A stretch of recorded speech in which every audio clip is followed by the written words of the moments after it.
Welcome to the Memphis Real Estate Hour. I am your host, Dean Harris. I'm with CrestCore Realty over on Summer Avenue.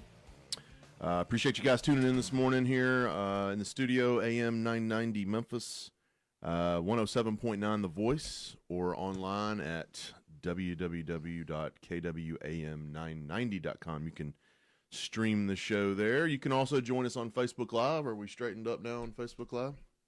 All right, looking good. We were cockeyed, turned the wrong way there for a few minutes. So thank you for joining us there. Guys, we post the show on our Facebook page, the Memphis Real Estate Hour. At the completion of the show, there's probably 40 to 50 past shows that are on there. So I'd encourage you guys to go to our Facebook page, the Memphis Real Estate Hour. You can go back and re-listen at your own pace. All the shows are titled and headlined so you can know what the topic was that day. The Memphis Real Estate Hour will concentrate on investing in Memphis real estate. We'll also focus on all those related topics. We'll have local and national investment trends, as well as giving you an inside look of what it takes to become an investor here in Memphis or what it takes to become a bigger and better investor here. Remind you guys every single show that I am an investor. If you have an old home that you need to sell quickly, or you know someone that has that home that need to sell quickly, shoot me an email, dean@crestcore.com. We'll get you a cash offer on that home today. I don't care what the shape or condition it's in. Doesn't matter where it's at. Just shoot me an email, and I'll be able to get rid of that property for you right away. Today's show, we're going to have the investment of the week. I have got 3 extremely good properties. The 1%ers, great condition. They were turnkey properties at one time, and the seller is looking to get into some commercial real estate in San Diego. So they are ready to unload these. You stick around. Bottom of the hour, I'll give you those 3 investments of the week. I'm pretty excited about those. Today's show, well, I guess first, last week, we talked about Jackson. You know, Dan, welcome to the show. Good morning. How are you? I'm an afterthought, aren't I? No, I can't decide if I'm going to introduce you now or right after the show, or right after the introduction. So, oh, yeah, he's here. Yeah, I forgot Dan's here. Now, Dan Butler with CrestCore Realty is joining me today. But last week we spoke about Jackson. Yeah. CrestCore Realty is going to be managing, selling, buying in the Jackson, Tennessee, and rehabbing, maintenance, everything that we typically do here. We're going to be doing in Jackson, Tennessee, in Brownsville, some of the little surrounding towns and little small cities that surround Jackson. So we're really excited about Jackson, Tennessee. I'm going tomorrow to visit with the ladies. Going Thursday. There. You're going Thursday. Yeah. So we'll be spending some time in Jackson. We're gonna have some products that come up. I actually was sent a property yesterday that was really good. She wanted $30,000 for it. It was an 800 rental, and it needed about 15 to 20. So that's right in our wheelhouse. That's right. Really good numbers. So. Good. We'll be able to have some more info in the coming weeks on that. And then, of course, if you have any questions, you can just email me, dean@crestcore.com. Let's see. Today, we're going to talk about 2018 and 19. Yeah, what a way to end this is our last show. Yeah, this is our last show of the year. I think that's a radio no-no is to say that you're not going to be on live the rest of the year. But so we're not. We're going to replay the zip code challenge. Yeah. That was... I'll say this, in 2018, that 3-week series got us more attention and more follows, more feedback, more questions than any of the other shows that we've done. Yep. We need to, that should be one of our goals in 19, do one for Jackson. Yeah, I think that's a good idea, to let people know exactly what's going on up there and to get an idea of, I don't know how many zip codes we'll have to break down, but we'll definitely have little towns and cities, Jackson itself, Brownsville, and some of the surrounding areas.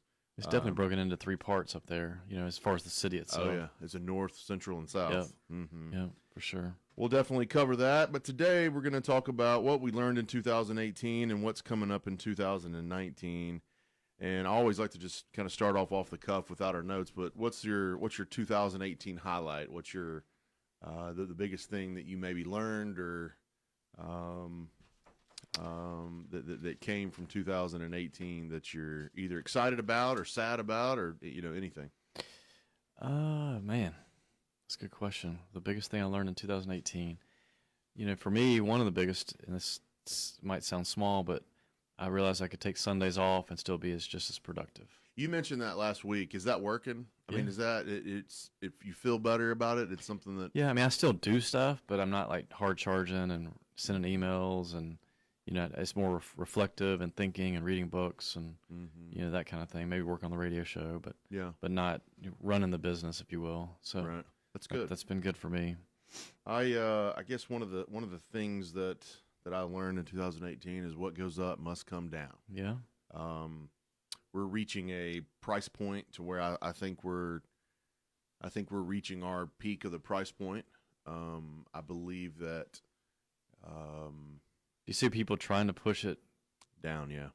Trying to push it down. Mm-hmm. So, but sellers are trying to. Yeah, I also see them trying to keep creeping up. They try to keep creeping up, and it's just not happening. The buyers are stagnant. I mean, not all of them, but sure. In a huge picture, they're waiting. I can pay this, and they're staying with it. I've had more. I'm staying with my price over the last 2 weeks than I have in 6 months. Yeah. And they're not coming in at 60 cents on the dollar, but they're coming in at 87, right? Or 90. So I mean, it's been a little bit of an adjustment, but anything in real estate, I've been in this long enough and sold several different products, new construction, general, did some REO stuff for a while, and you just gotta adjust. I mean, you got to, and one thing we've said on here before, and what we say many times, you got to buy right. No matter if the market is flaming hot or if we're going through a dip, in the overall market. Of course, I get on this show and I talk with you, and I hesitate on saying this because it can be construed and accepted the wrong way, but I don't mind a bubble. I don't mind a little bit of a bust. And the reason why I say that, it doesn't do any good for the residential market. But in our world, if we have a little mini crash and all of a sudden there's a ton of foreclosures and, bankruptcies and different things like that go along with a market dip, we're going to find properties substantially cheaper. From an investment standpoint, we'll have investors come out of the woodwork with cash that are ready to buy. So, I take it as, it's not a huge, I'm not on the air here talking about gloom and doom because we're selling 20 or so this month. So, I mean, there's still buying and still action. I can just see the prices are coming to a point to where I think we're peaking right now. And then a few of the savvy investors are still offering and still in the game and still trying to buy, but they're not coming in going, here's full price. We'll take it and let's run.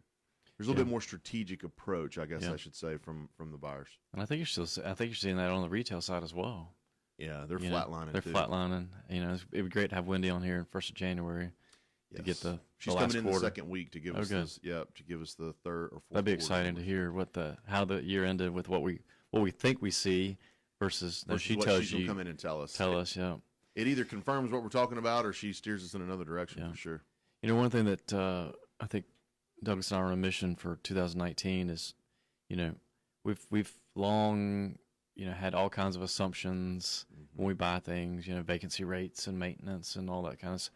I mean, taxes and insurance is about the only thing you can almost, and that taxes changes every, 3 years and you have to fight that. But, we're on a mission to figure out make sure we can figure out how to buy right. Meaning, we got all this data, no different than the hedge funds, and that's how they've paid all these analysts and that's how they've kind of zeroed in on what they do.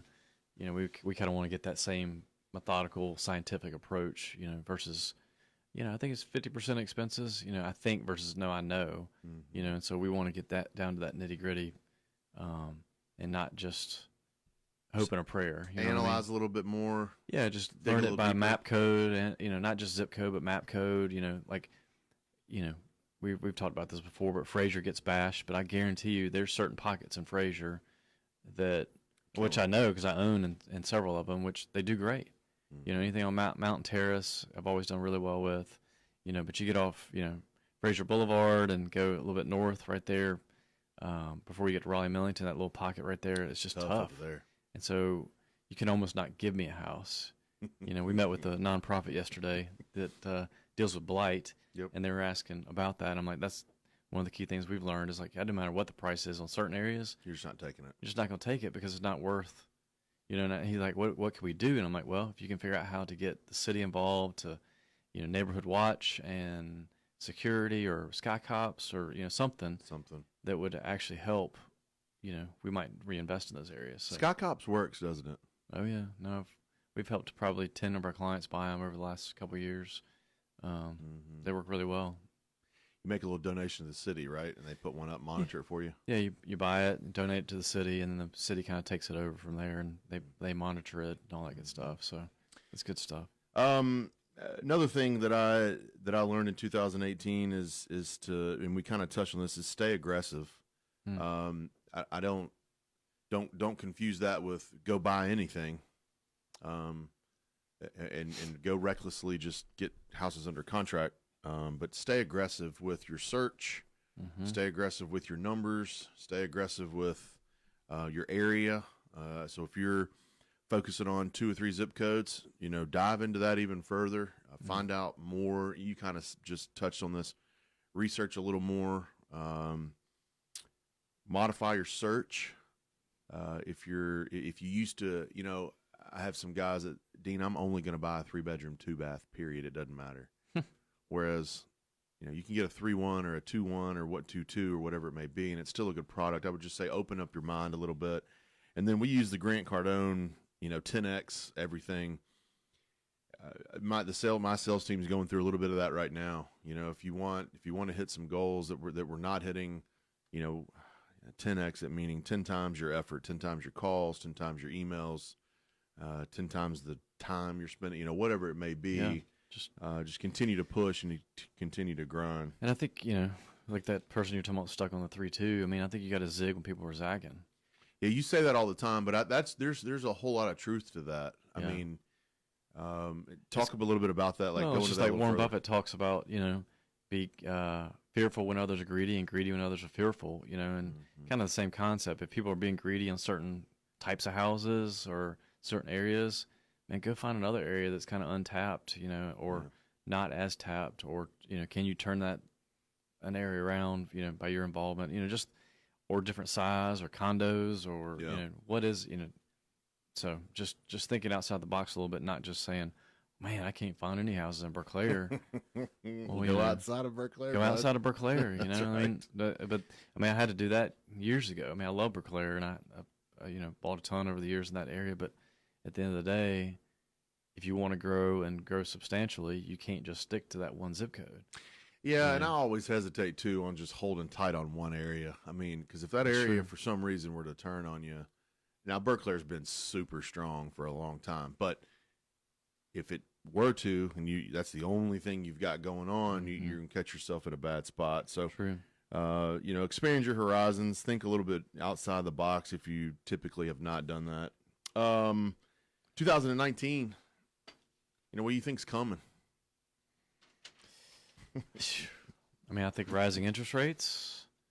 You think rising rates are coming? Yeah. How much? I think it's going to be at least 6%. Where are we at now? 5.5? Probably 5.5 on commercial. I don't know what Fannie Mae. I don't track that as close, but I think commercial notes are going to get 6+. I think that's our world. Yeah, I think that's where it's going. I think you're going to see the house pricing still creep up a little bit. Maybe not as significant. I think you're going to see.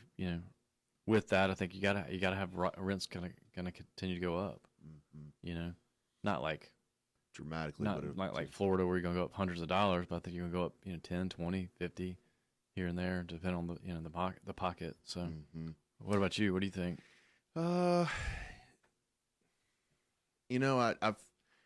I'm not a forecaster or predictor, but I do try to look in ahead and find out what's coming. I believe that Memphis is going to stay strong on a national level.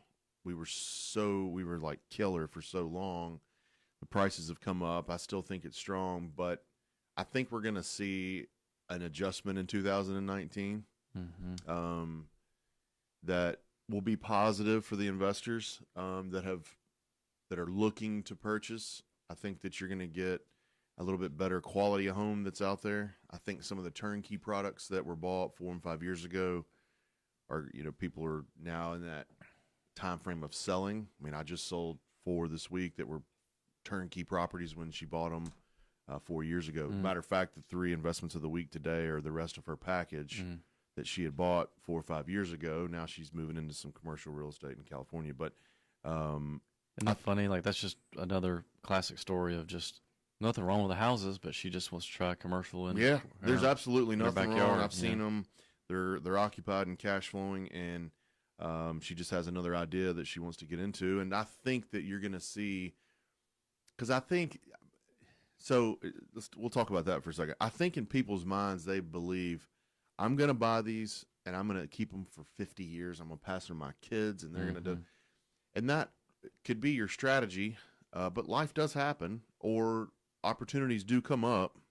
And she clearly had an opportunity in San Diego where she wanted to use this money, and it was just time for her to sell. Because I asked her the question, I always ask a seller, what's causing you stress that you want to sell them? Oh, nothing. It's like, well, why are you selling them? She goes, well, my family's in she told me the story. They're in an opportunity in a commercial thing, and she could buy into that opportunity. So she's going to do that. So you're going to be faced with, unfortunate circumstances of life where you have to sell, and then the opportunities of life where you want to sell. Yeah. So I think we're coming into that, I think in 2019, because if you look at it, 2013 started that really hot time for turnkey. Not to say that they weren't selling before, but man, in 2013 and 14, it began this process of Memphis is super hot. Turnkey products are everywhere. I think we're going to hit a cycle in 19 where there's some people that are selling them for various reasons. This is the second person over the last couple of weeks that I've had come to me and want to do this. So what do you think it's going to do to just inventory itself? I think we're going to have more. Do you? Yeah, I really do. I think we're going to have more. I got 2 meetings today with people that want to sell. It's a total of 11 houses. So I believe that we're going to have the products to sell. And now here's the $1 million question. You know what I'm about to say, but for how much? Right. That's going to be the friction at the beginning of the year. I think in the first quarter, going into the second quarter, we're going to have is there are people that want to sell, but they should have sold about a year ago. If they're wanting these peak prices, they should have sold about a year ago. So I think we're going to have some changes and some, just some adjustments. I've written down adjustments on this on our notes a couple times. You just got to adjust the way you're doing business. Don't shy away from this process. Just continue to buy right and be smart. If it's the numbers don't work, but there's something else that's shiny and glaring at you, just be careful. Proceed with caution. That you're not getting caught up in the hoopla of it. I think you're going to see some operators go away. Really? I do. As far as who? Real estate, just turnkey providers, turnkey, property management, construction, or a different business model. I think, one example I can think of where he's shifted from, still does some turnkey, but now he focuses on loans. Just a different bite of the same apple, just something different angle. But I just think that, depending on the scale, some people, just depends on the scale of the business. You got some that have created this massive overhead, with dozens and dozens of people. That's just not sustainable, I don't think, with the inventory. That's what's going to be fun for you and I to kind of watch and talk through, because you think it's going to go up. I think it's going to be flat or lower. And so, if you built this big machine, you got to figure out where to find that inventory, or you're going to have to scale back, because your overhead is what's going to kill you. I have heard some turnkey providers state that they're struggling to find properties to buy that fit their model. Right. Yeah, because I don't think you can get Memphis. It'd be interesting to see. Can we get Memphis above a 1% rule or below a 1% rule? I don't know. I don't think so. I wouldn't. Yeah. If an investor, you're going to see somebody that's at 0.75 or, I don't know. I wouldn't think so, Dan. I don't know, man. Yeah. You think so? No, I don't either, but I don't know if anyone's going to accept that. I think 1% is hard enough to swallow. To swallow and just, most people can get their head around like the new construction at 1%. I think that's probably where you're going to see the most activity is new construction, build to rent. What we mean by 1% too is if it's a $100,000 house, it rents for $1,000. 1% of the sales price. Yeah, is your rent. Is your rent. Mm-hmm. Yep. All right, we're talking about, got Dan Butler in the studio this morning, the CrestCore Realty. We're talking about 2018 and 19. It's our last show of the year, so we're trying to kind of reflect and then look ahead a little bit. Let's take a quick break. We're going to come back and dive into this a little further. Appreciate you guys listening this morning to the Memphis Real Estate Hour here on AM 990 Memphis. You're listening to the Memphis Real Estate Hour on KWAM. We'll be right back after this. Now, here's your Mid-South weather forecast from the News Channel 3 Severe Weather Center and Todd Demers, right here on KWAM The Voice, FM 107.9 and AM 990. Patchy frost this morning giving way to sunshine with high temperatures nearing 50 and south winds picking back up. Cloudy but not as cold with mid-30s overnight. We'll warm into the low 50s tomorrow, but watching for rain to return for Thursday and Friday. Memphis Spine and Rehab relocating to Germantown across from the Chick-fil-A on Wolf Trail Cove.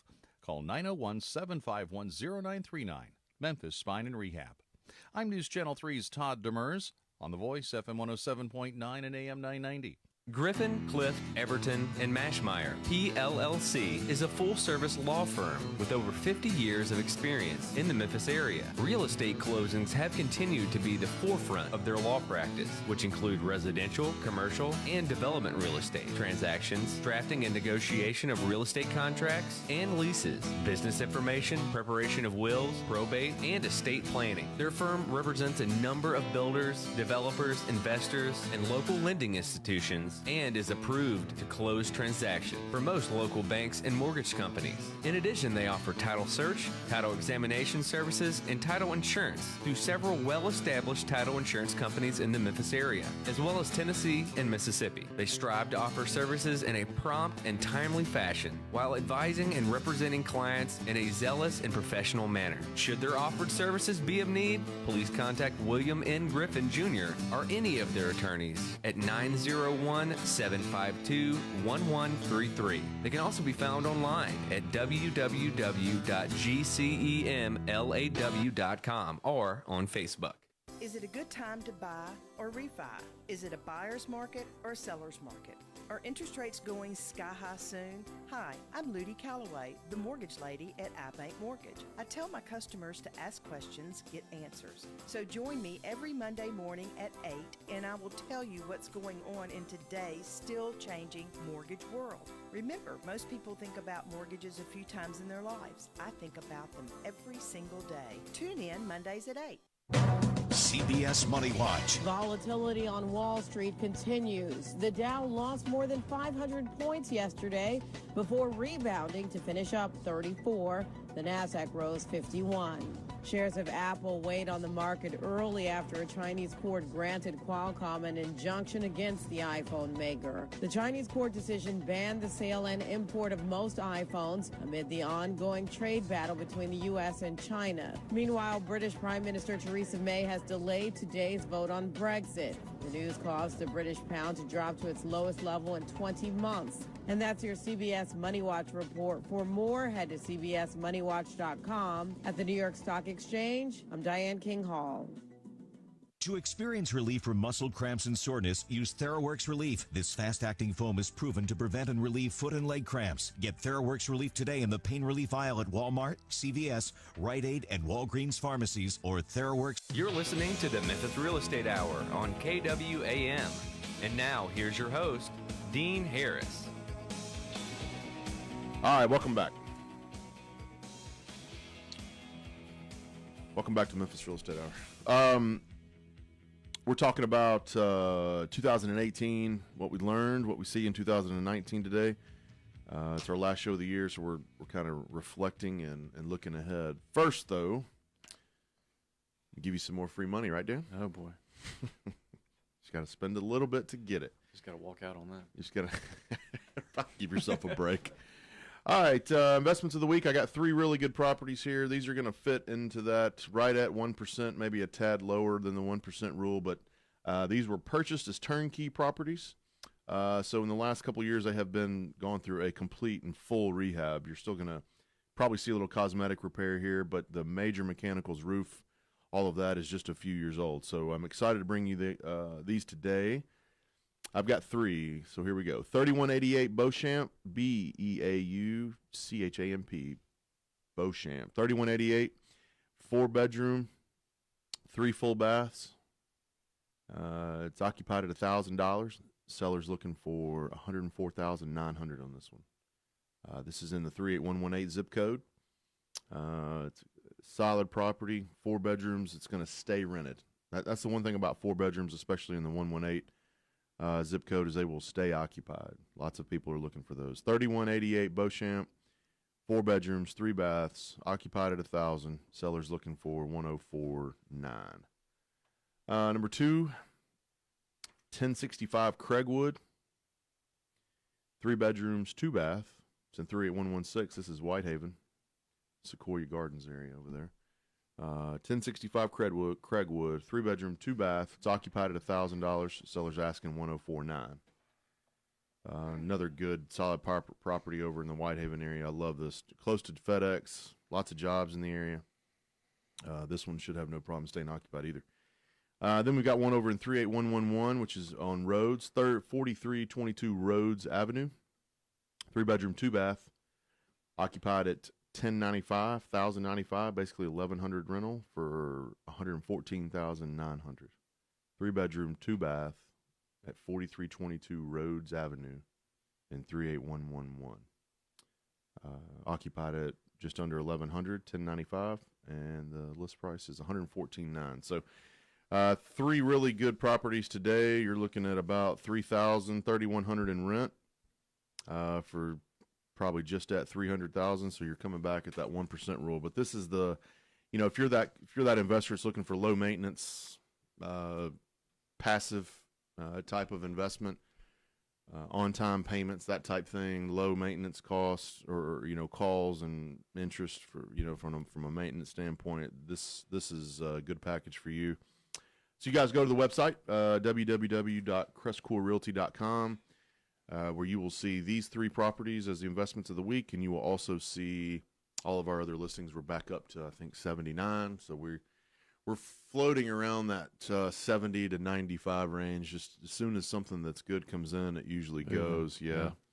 And then so we're excited about that. So, call me, email me, dean@CrestCore.com if you've got any questions about these investments of the week, or you can go to the website, CrestCoreRealty.com. All right, before we left, we started off talking about the 2018, 2019, what we learned, what we're looking for in 2019. What's another one of your notes here was don't get too emotionally attached to any property. What do you mean by that? Do you see that often? A little bit. I mean, both ways. Somebody just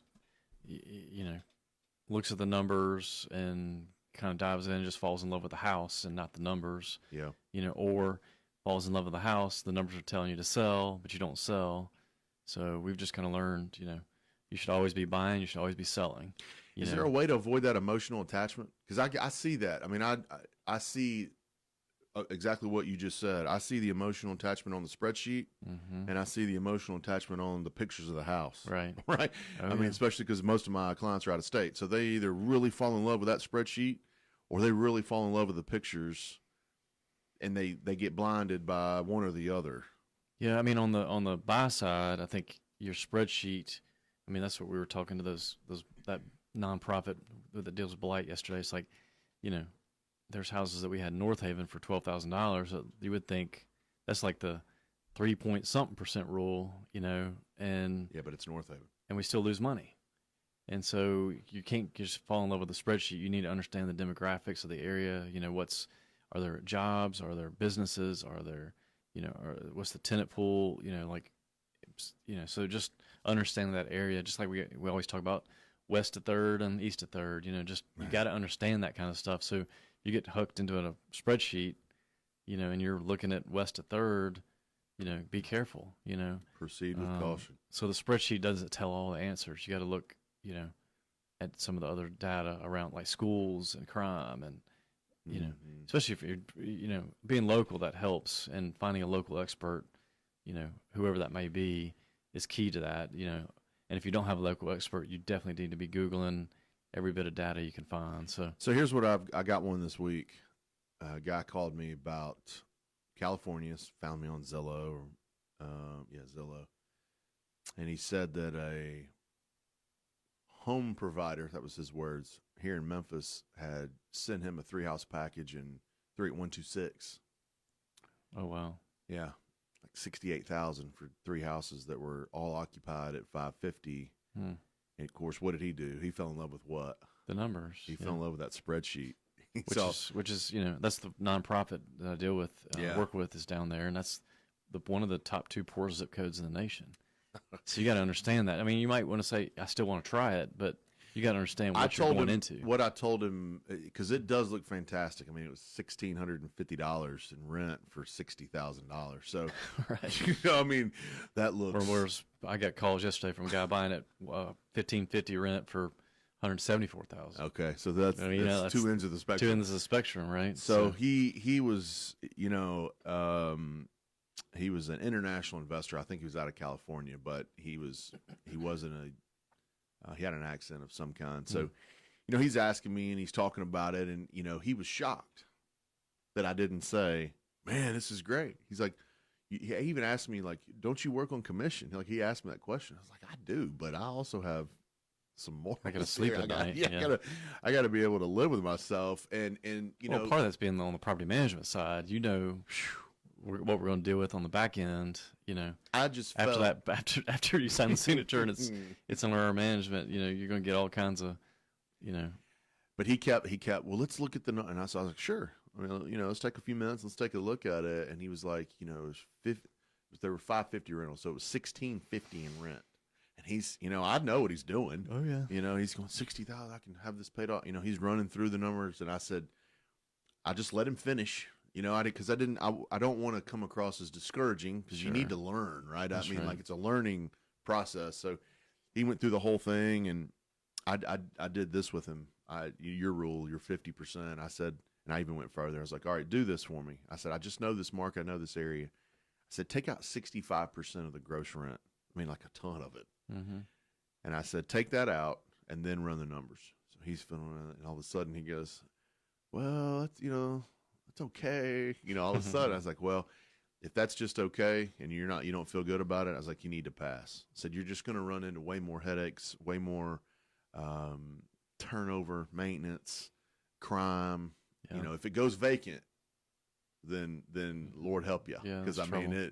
the vandalism. I mean, you're going to have constant issues with the house if it's vacant. So, well, and that's what when we were talking to that nonprofit yesterday that deals with the blight and stuff. I was like, man, I said, we are doing ourselves a disservice by the city and others not getting involved in like 38126 and having support systems, you know, because people slowly, more and more, you know, slowly those are just becoming areas that nobody's going to, I mean, there's no retail buyers.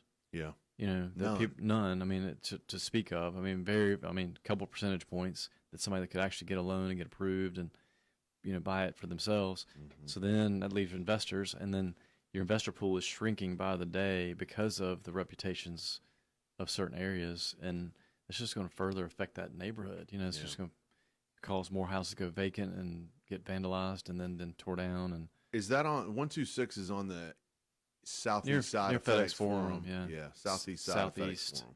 Yeah, going southeast on Vance, and man, that's tough. Yeah, and so anyway, I'll be honest with you; those are areas I mean, there's very few areas I don't drive. That'd be one of them. Yeah, I just don't even. I hear you. All right, so let's talk about don't try to be all things to all people. Talk about that. That's one of your notes. If you learned, is that a 2018 learn? It is a 2018 learn. Yeah, we talked a little bit about this last week, and just, you know, I talked to a guy in Florida yesterday that wants us to manage a bunch of his houses, but he wants to do it his way, you know, and enter the data this way and do this collections different, like totally different from our systems. And he's like, oh, it'd be easy. And I was like, man, I said, kind of like you were with I mean, it's funny, we were kind of similar conversations, but different. Like, I'm like, man, I just don't want to fail. You know, I'm like, I just know when we get good at our process, we've worked hard to get our processes in line. And I said, if we take you on, and you got a whole different process. I mean, all I see is a bunch of emails coming back. Why this? Why this? What'd you do this? You know what I mean? Like, And I just can envision, I can see the path of where it's going to lead to, and because it can cause a rub because he's wanting it done a certain way, and our people are so trained in the processes that we've created. So I've just learned that sometimes you got to say no, and just, don't make exceptions. Did you say no? Told him I'd look at it. Yeah. I didn't give him a hard no. I mean, because he gave some ways that could work that, that wouldn't be too far off the rails. Mm-hmm. So, but the chances of it working out to the end, I mean, that's what's funny. I turned him away 2 years ago.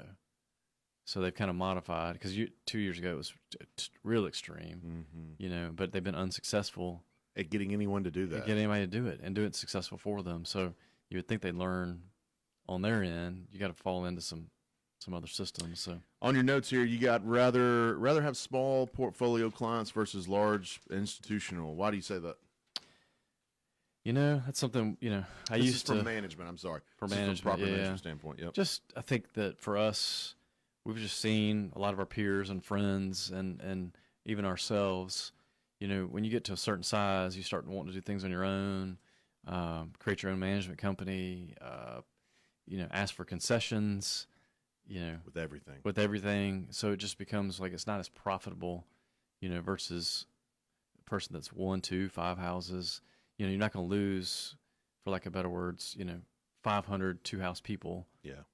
No. Versus you could lose 10, 50 house people. That's yes, through their own devices of, they've gotten their systems down or they've hired somebody. There's a certain scale that, we have a client right now that if he just was a little bit bigger, I'd totally tell him to just buy his own or pay for his own person and just, and have him manage the whole portfolio with his own full-time employee. Then he can do exactly what he wants, how he wants. So I think we've just learned, it's kind of like that Walmart model. I learned that in manufacturing, like what's up? We had just had, we had a couple of manufacturing plants that were solely making products that were tied to a Walmart sell.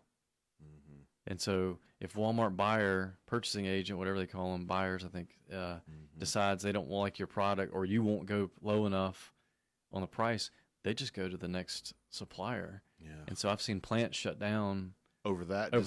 Oh yeah, and there's one in Memphis that I was manager over, and it took a third of the business away, and so then it became the plant was just not sustainable with the overhead and the lease cost, and you know what I mean, just the energy. And that was a decision. Oh, it was a Walmart decision. It was a Walmart deal that they decided to go a different direction, and it can cripple you just like that. So the same concept with our clients. We just don't want anybody to be able to cripple us to where we built this machine, put infrastructure in place. We want to build our machine, not right. a machine around something else. Yeah, and I think that's something else. I would lead into is just I think people get so caught up in what's everybody else doing. Mm-hmm. I've had this conversation with some guys last week that are on our team. Like, man, I really do not care what other competitors in the city are doing. Yeah. You know what I mean? Either. Like, I don't ever think about it. I just, and then when people try to pull me into that kind of stuff, I'm like, man, I don't really care. All I'm focused on is where we're trying to go. We have our vision. We have our, We've reached this company size, in my opinion. We might have thought that 4 years ago. Yeah. You know what I mean? 4 or 5 years ago, we might have thought, hey, we need to follow a trend. I think at this point, it's like, not to say that we're perfect and that we know the know-all. That's not. I don't think that's the message we're trying to deliver here. But we have an idea of our goals and what we want, and we're just on a straight and narrow path of, this is how we get there. Let's do it the right way. And yeah, because no matter what anyone else is, kind of doing or what a trend is telling you to do, we know what we want and know how to get there. That's right. That's my point. Just don't worry about what others are doing. Mm-hmm. It's good to kind of keep an ear for like what's some trends, and that's why we have, I'm meeting with a friendly competitor today at lunch. Yeah. Share ideas and maybe even help him, in a certain way that we can do some work for him. Yeah. So that's the kind of relationships that we want, and then you share ideas that way. But I think that I've just learned this year, just, to get our culture around, don't worry about what others are doing. Let's focus on where we're going. let's build our business. I think that's powerful, even for the smallest investor. Oh, for sure. I mean, if you're just starting out and you're listening right now, I mean, I think the takeaway from that small 2-minute segment there was, do your own thing, listen, educate yourself, hear what everybody. But if you've got a direction and a path that you want to go in, stay with that. Go with that. Because I had that conversation with somebody last week. They made the point about, how many houses we have and how big we've gotten with our personal portfolio. I was like, man, I said, don't. I mean, that they were taking it from a discouraging angle. You know what I mean? Like that. I can't. You're so far ahead of me. How am I going to get there? How am I going to get there? I'm like, dude. There was years where I was doing one house a month, one house every 2 months. There was a hiatus after I bought an apartment. I didn't buy anything for a year. You know what I mean? Like, yeah. So there's times, but I was on my own path, and so I didn't, I wasn't worried about somebody else's path. No. I just created my own. What do you want your path to be? If you have that limited belief that, I can't do it, or then you won't. I won't be like them, or I can't be like them, then you won't. So you're right. But if you say, I'm going to create this path to have 50 houses by the time I'm 35, 40, whatever that age is, you can do it if you want. You just got to keep going and keep doing your own thing. And, of course, listen to the Memphis Real Estate Hour. That's right. You've got to do that. Memphis and Jackson. That's right. That's right. Let's take a real quick break. We're going to come back and wrap up the show with some 2019 things and just some thoughts we're sharing with you today on how to run your business, how to stay focused. So stay tuned. We'll be back in just a few minutes on the Memphis Real Estate Hour, 107.9 The Voice. You're listening to the Memphis Real Estate Hour on KWAM. We'll be right back after this. Now, here's your Mid-South weather forecast from the News Channel 3 Severe Weather Center and Todd Demers, right here on KWAM The Voice, FM 107.9 and AM 990. Patchy frost this morning giving way to sunshine with high temperatures nearing 50 and south winds picking back up. Cloudy but not as cold with mid-30s overnight. We'll warm into the low 50s tomorrow, but watching for rain to return for Thursday and Friday. Memphis Spine and Rehab relocating to Germantown across from the Chick-fil-A on Wolf Trail Cove. Call 901-751-0939. Memphis Spine and Rehab.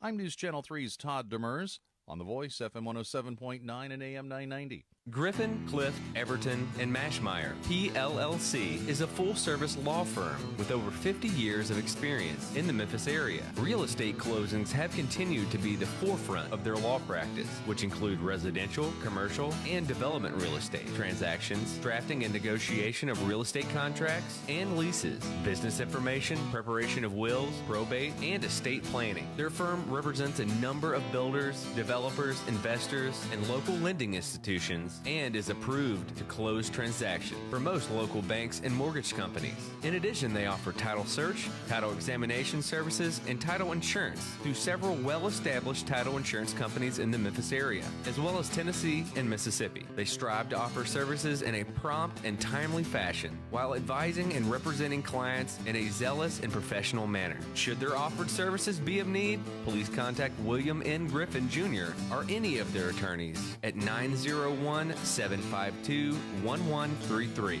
They can also be found online at www.gcemlaw.com or on Facebook. Is it a good time to buy or refi? Is it a buyer's market or a seller's market? Are interest rates going sky high soon? Hi, I'm Ludi Calloway, the mortgage lady at iBank Mortgage. I tell my customers to ask questions, get answers. So join me every Monday morning at 8 and I will tell you what's going on in today's still changing mortgage world. Remember, most people think about mortgages a few times in their lives. I think about them every single day. Tune in Mondays at 8. You're listening to the Memphis Real Estate Hour on KWAM. And now, here's your host, Dean Harris.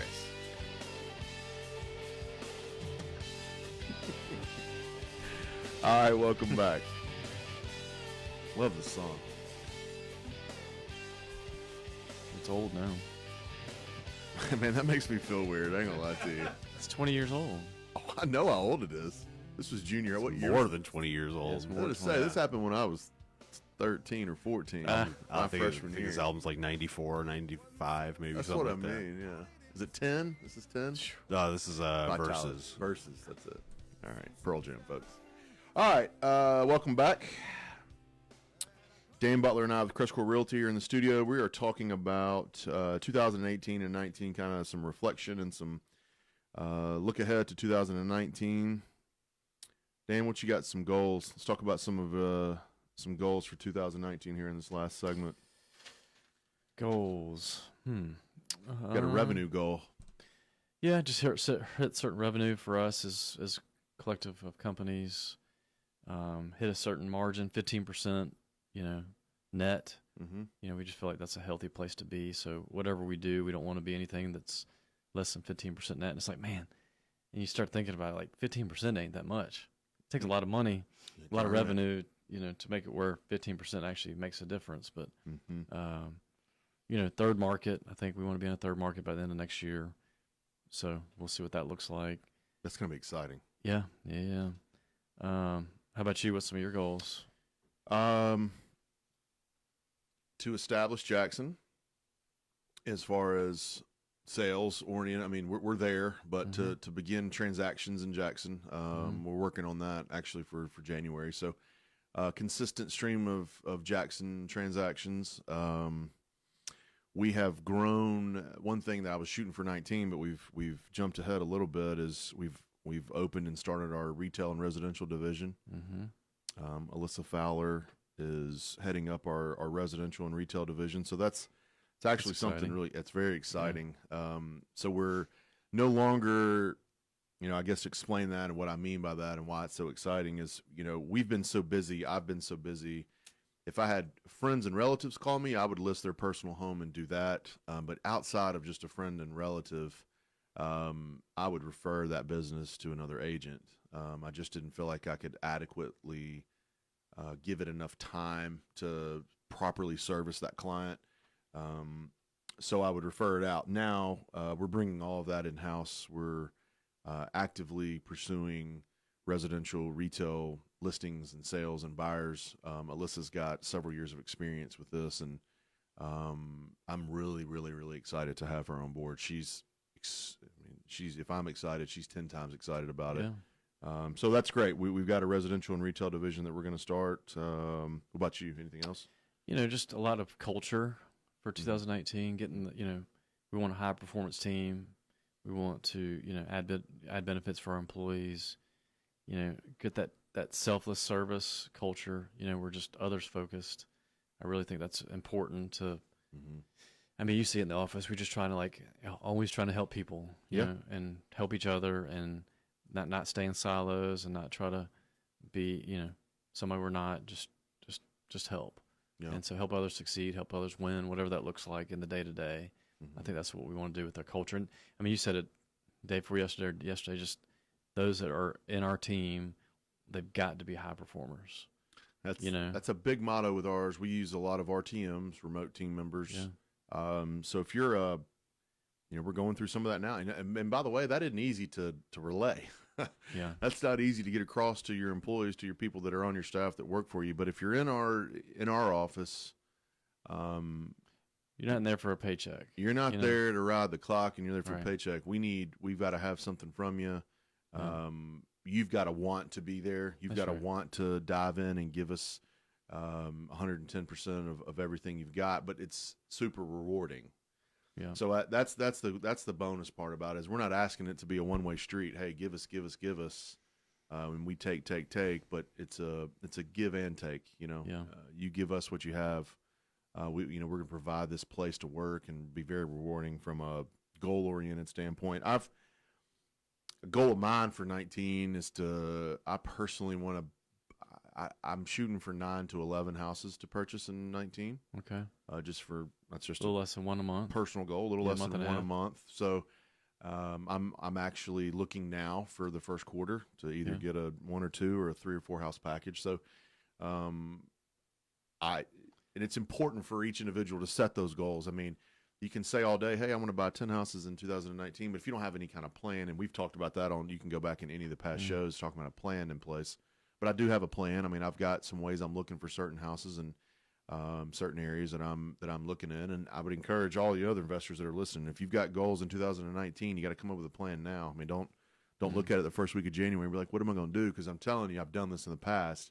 you'll sneeze and cough a couple times, and it's mid-February. Oh yeah, You're halfway through the quarter. flies through. Yeah, and it flies through.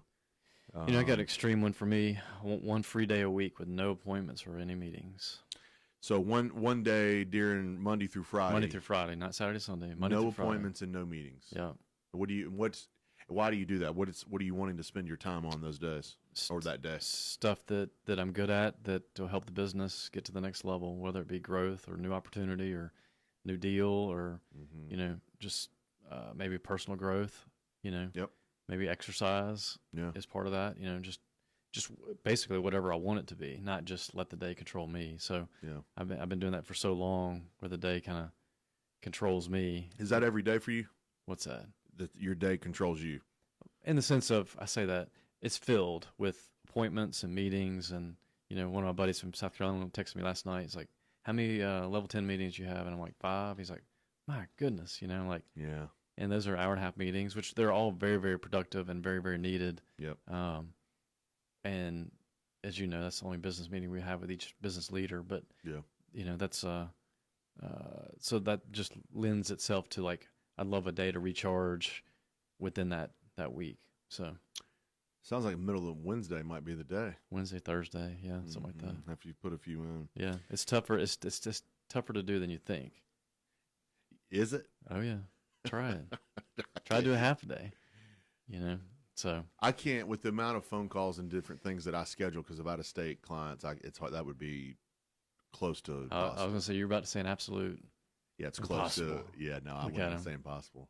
Look at Dan teaching me in here. Look at you, Dan. Well, so what I do is I put on my calendar. What I did is to preempt that up on Thursdays. Right now, it's all blacked out.